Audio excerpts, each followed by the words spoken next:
तो गर्मी थी, कहीं नहीं घूम पाए। बहुत गर्मी थी यार। अगर आप डेडिकेटेड हैं उस चीज़ को करने के लिए तो कर सकते हैं। फिजिकली मेंटली मुझे कोई चैलेंज फेस नहीं करना पड़ा। That was the biggest thing. अल्छी लाग्छ कि लाग्दैन? पढ़ना तो मन लगता है। अगर लड़कियां अपने कंफर्ट जोन से बाहर निकल के काम करने जाती हैं तो मतलब बहुत सारी डिफ़िकल्टीज़ आती हैं। लाइक लोग अलग अलग टाइप के होते हैं, सबकी मानसिकताएं अलग अलग होती है, बहुत डिफ़िकल्टीज़ होती है। खर्चा तो ढेरै हुन्छ, एकोमोडेसनमा ढेरै खर्चा हुन्छ, खाने बस्ने। तपाईँ इन्डिया बसेर आउनुभयो हैन? हजुर। कति दिन बस्नुभयो नेपालमा? इन्डियामा अस्ति तपाईँ म इन्डियामा छु भन्नुभएको थियो नि केही समय अगाडि। इंडिया में कितने दिन बैठी हूँ? इंडिया की बेटी हूँ तो इंडिया में बैठूंगी ना यार। हैन, यहाँ नेपालबाट चाहिँ फर्किनु भयो नि त तपाईँ अस्ति। कति दिन बसेर अच्छा, अहिले आउनुभयो? छुट्टीमा 15 दिन। 15 दिन। हजुर। भनेपछि के गर्न जानु भएको थियो इन्डिया? घुमेर। घुम्न? यस्तो गर्मी थी। गर्मी छ? यस्तो गर्मी थी, कहीं नहीं घूम पाए। बहुत गर्मी थी यार। नेपाल ठीक कि इन्डिया ठीक त त्यसो भए यो वातावरणमा चाहिँ के क्लाइमेट?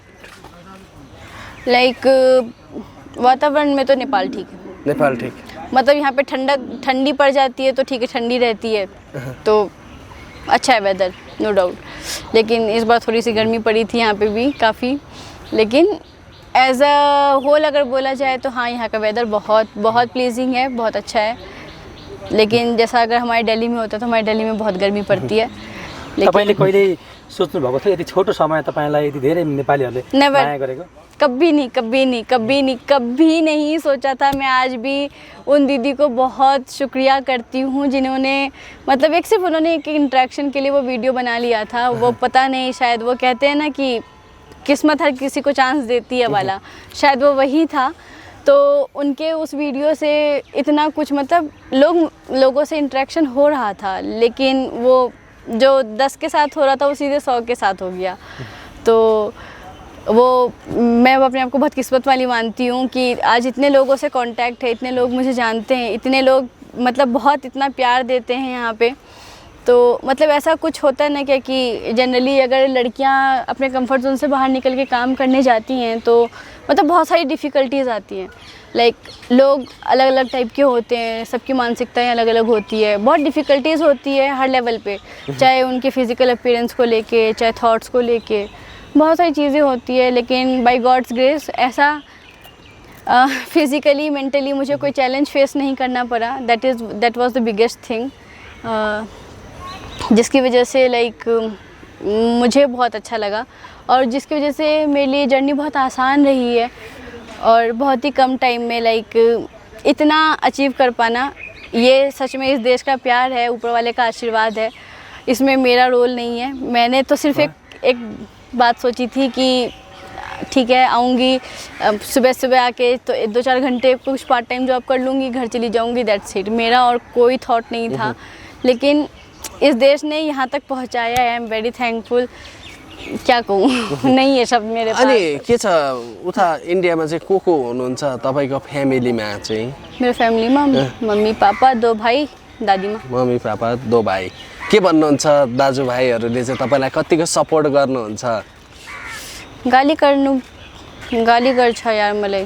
किन? के गर्ने, यस्तो चाय बेचिरहेछ, डक्टरी पढेर जाको मान्छे चिया चाय बेच रही है दूसरे कंट्री में। Like how can you think of it, तुमने ऐसा कैसे सोच लिया, ये अच्छी बात नहीं है। That so called stereotype. वो हर दाजुभाइले कसरी थाहा पाए त नि? कसले भन्यो दाजुभाइलाई चाहिँ यसले चिया बेच्छ भनेर? कसले भन्यो? कसरी थाहा पाए दाइले? कैसे मालूम पड़ेगा? पता नहीं, सोशल मीडिया की मेहरबानी। मैं तो नहीं बताऊंगी फिलहाल 5-6 महीने। खुद से पता लग गया तो वेल एंड गुड, नहीं तो अगर मुझे बताना होगा तो मैं कम से कम 5-6 महीने बाद बताऊंगी, एटलिस्ट अराउंड सेप्टेम्बर अक्टोबर। अनि बाबा मम्मीले चाहिँ थाहा छ कि छैन? बाबा मम्मीलाई थाहा छैन? मम्मी पापा तो फेसबुक ही नहीं चलाते, टेंशन ही नहीं। के गर्नुहुन्छ बाबा मम्मी चाहिँ उता इन्डियामा? के काम गर्नुहुन्छ? कंस्ट्रक्शन को बिजनेस हो त्यो पनि, अरू ट्रान्सपोर्ट को, रियल स्टेट्स को, ट्रान्सपोर्ट को छैन, रियल स्टेट्स को र कंस्ट्रक्शन को बिजनेस हो।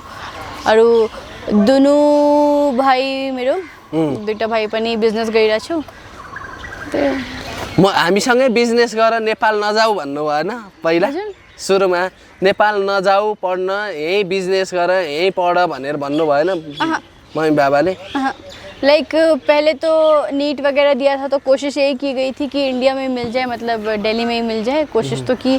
लेकिन फिर 1-2 साल के ड्रॉप के बाद तो वो हो जाता है ना कि ठीक है यार, अब जहाँ पे अच्छा कॉलेज मिल रहा है वहाँ पे ले लेते हैं। तो रशिया वगैरह में भी ट्राई किया लेकिन काफ़ी दूर था और नेपाल पास में था, तो और थोड़ा सा फैमिलियर इन्वायरमेंट है यहाँ का हर चीज़ को लेके, तो इसीलिए उन लोगों ने सोचा कि ठीक है यहीं पे करा देते हैं, पास में भी है तो रिचेबल भी होगी, इसीलिए।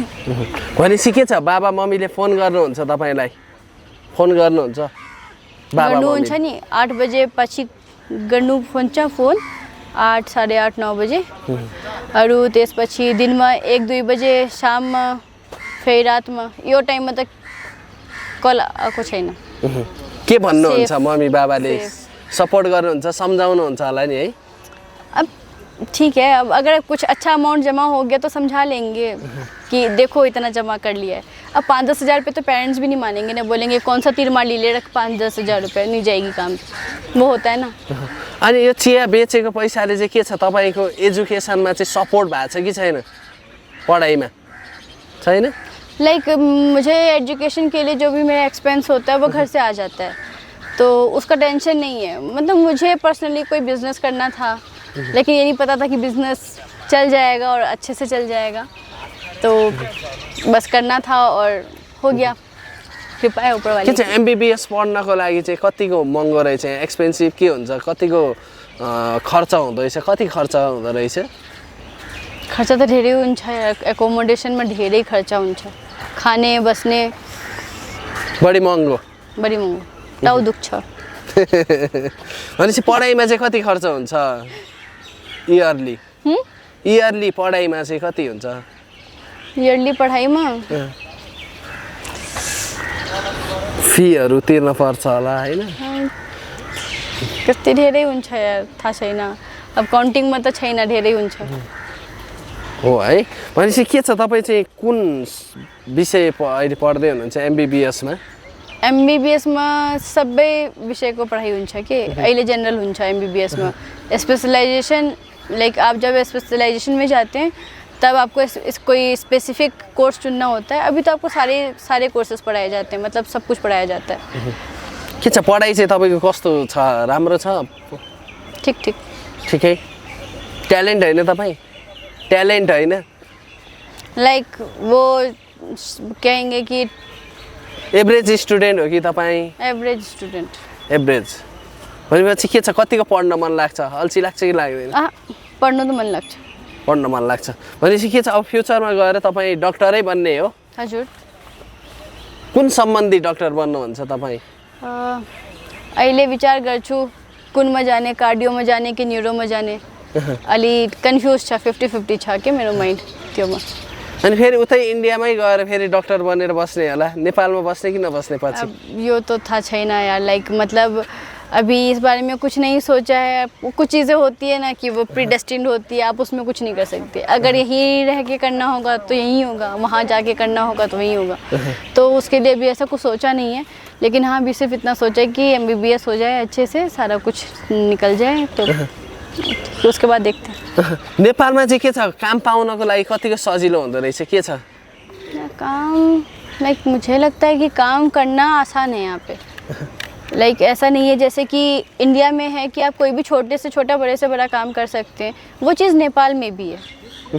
तो वो आप कर सकते हैं यहाँ पे। मतलब अगर आप चाहते हो कि अगर आप लाइक क्या कहते हैं, अगर आप डेडिकेटेड हैं उस चीज़ को करने के लिए तो कर सकते हैं। ऐसा नहीं है, लोग बहुत सपोर्टिव हैं और लोग ये चीज़ बहुत मतलब क्या कहते हैं, इस चीज़ की बहुत रिस्पेक्ट करते हैं कि लोग अपने कंफर्ट जोन से निकल के